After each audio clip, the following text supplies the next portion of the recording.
Good morning guys, welcome back to my channel. কেমন আছো তোমরা সবাই? আশা করি সবাই ভালো আছো।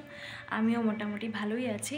তো দেখো এইদিকে ফাইনালি এখন ফুল যাচ্ছিলো, তো এখন যে ফুল নিয়ে নিলাম। এখানে কত টাকার ফুল আছে বলো তো? 20 টাকার ফুল আছে। আগে 10 টাকার দিত, এখন 20 টাকা। দেখো কত অল্প ফুল। তো এটা দিয়ে 2 দিন আমার চলে যাবে, কারণ একটা একটা না দিলে তো ভালো লাগে না। তো ফুল ছাড়াও দিতে ভালো লাগে না। আর আমাদের তুলসী পাতা আনলে উপর থেকে যেতে হয়, তো ওদের ঘরে একটা তুলসী পাতার গাছ লাগিয়েছে, অনেক বড় হয়েছে। তো এখান থেকে 2-3টা তুলসী পাতা আমি নিয়ে নিয়েছি।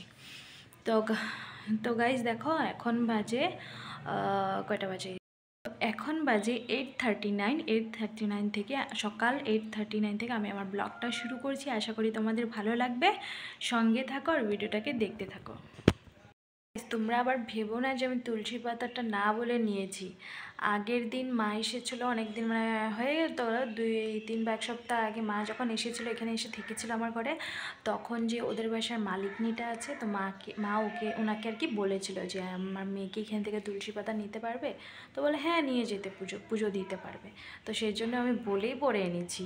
তো এদিকে দেখো এখন আমি পুজো দিয়ে দিব। সকালবেলা উঠে সাইডিকে উঠালাম, স্কুলে যাবে না আজকে, কিছুতেই যাবে না।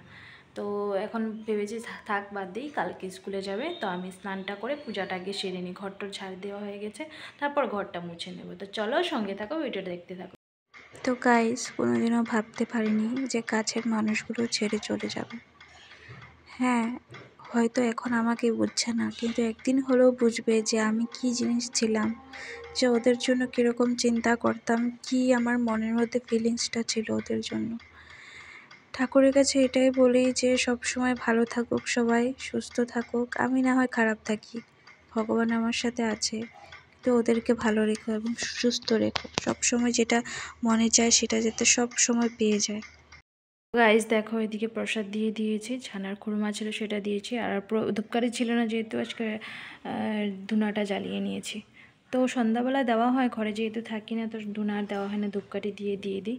তো দেখো ফুল দিয়ে দিয়েছি, কীরকম লাগছে অবশ্যই জানিও। আজকে ফুল মানে ফুল না দিয়ে ঠাকুরটা দিলে না মনে হয় যেমন ঠাকুরই দেয়নি। গাইস পুজো দেওয়া মানে হয়ে গেছে প্রায়। তো ঠাকুরের নাম নিয়ে নিয়েছি, সাই বাবার 108 বার নাম নিয়েছি।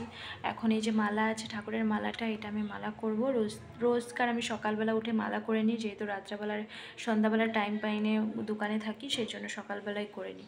তো চলো আমি মালাটা নিয়ে নিই, তারপর আবার তোমাদের সাথে দেখা করছি। দেখো এদিকে পলি মাছ নিয়ে এসেছিলো, এই যে পলি মাছ ভেজে নিব এখন। আর দেখি এটা কী দিয়ে বানাই। গাইস দেখো এদিকে যে তোমার পলি মাছটা সিম আর আলু দিয়ে বানিয়ে নিয়েছি। তো গাইস অনেক সময় বাদ তোমাদের সামনে আবার আসলাম। শরীরটা অনেকই খারাপ ছিল, জ্বর এসেছে, অনেক জ্বর এসেছে, শরীরটা ভালো লাগছে না। এর জন্য শায়রি আমাকে একটু মুড়ি মেখে দিয়েছে, দেখো বলছে খেতেই হবে। এর জন্য টিভি দেখে দেখে একটু খাচ্ছি। আর অনেক ঠান্ডা লাগছে, মানে বলার মতো না।